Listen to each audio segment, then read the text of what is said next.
बुद्धिमान साधु की कहानी।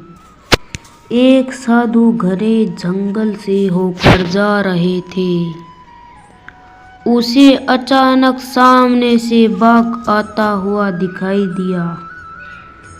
साधु ने सोचा अब तो उसके प्राण नहीं बचेंगे, यह बाघ निश्चित ही उसे खा जाएगा। साधु भय के मारे कांपने लगा।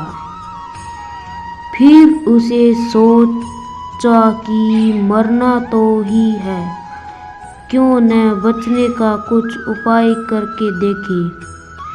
साधु ने बाघ के पास आते ही ताली बजा बजा कर नाचना शुरू कर दिया। बाघ को यह देखकर बहुत आश्चर्य हुआ। वह बोला, ओ रे मूर्ख, क्या नाच रहे हो? क्या तुम्हें नहीं पता कि मैं तुम्हें कुछ देर में खा जाऊंगा? साधु ने कहा, हे बाघ, मैं प्रतिदिन बाघ का भोजन करता हूँ। मेरी झोली में एक बाघ तो पहले से ही है, किंतु वह मेरे लिए अपर्याप्त है। मुझे एक और बाघ चाहिए था।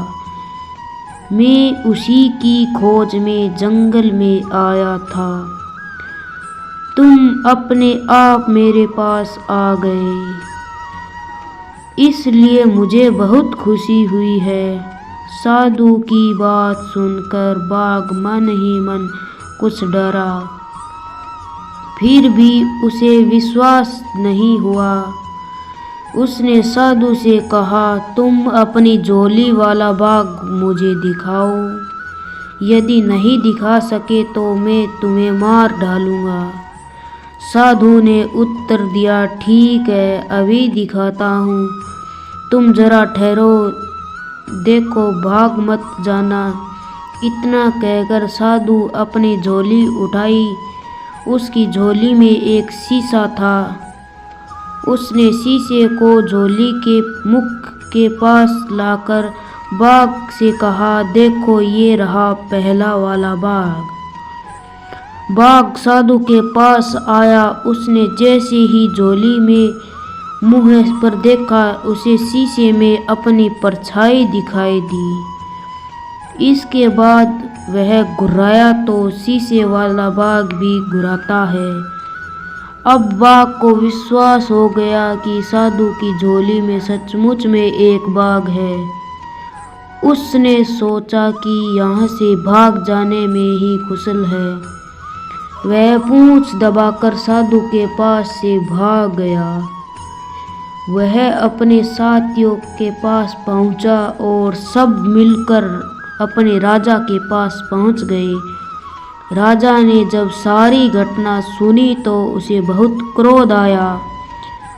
वह बोला, तुम सब कायर हो, कहीं आदमी भी बाघ को खा सकता है।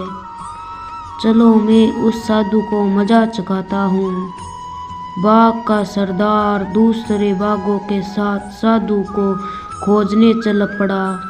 इसी के बीच साधु पास एक लकड़हारा आ गया। साधु उसे बाघ वाली घटना सुना रहा था। तभी बाघों का सरदार वहां पहुंचा।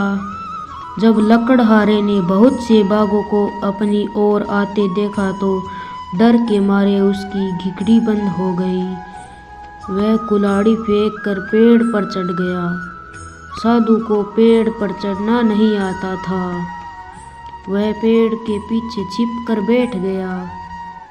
जो बाघ साधु के पास से जान बचाकर भागा था, वह अपने सरदार से बोला, देखो सरदार, सामने देखो, पहले तो एक ही साधु था, अब दूसरा भी आ गया।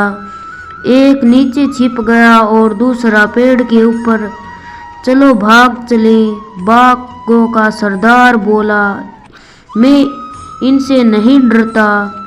तुम सब लोग इस पेड़ को चारों तरफ से घेर लो ताकि ये दोनों भाग न पाए।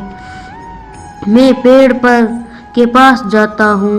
इतना कहकर बाघों का सरदार पेड़ की तरफ बढ़ने लगा। साधु और लकड़हारा अपनी अपनी जान की खैर मनाने लगे। अचानक लकड़हारे को एक चींटी ने काट खाया। जैसे ही वह दर्द से तिल मिलाया कि उसके हाथ से टहनी टूट गई। वह घने पत्तों और टहनियाँ से रगड़ खाता हुआ गमाड़ से नीचे गिरा। जब साधु ने उसे गिरते हुए देखा तो वह बहुत जोर से चिल्लाया, बाघ के सरदार को पकड़ लो, जल्दी करो, फिर यह भाग जाएगा। धमाड़ की आवाज़ और साधु ने के चिल्लाने से बाघों का सरदार डर गया। उसने सोचा कि यह साधु सचमुच में ही बाघों को खाने वाला है। वह उल्टे पैरों भागने लगा। उसके साथी भी उसे भागता हुआ देखते फिर सिर पर पैर रखकर भाग गए। सीख बुद्धि बल पर भारी पड़ती है। Subscribe for channel.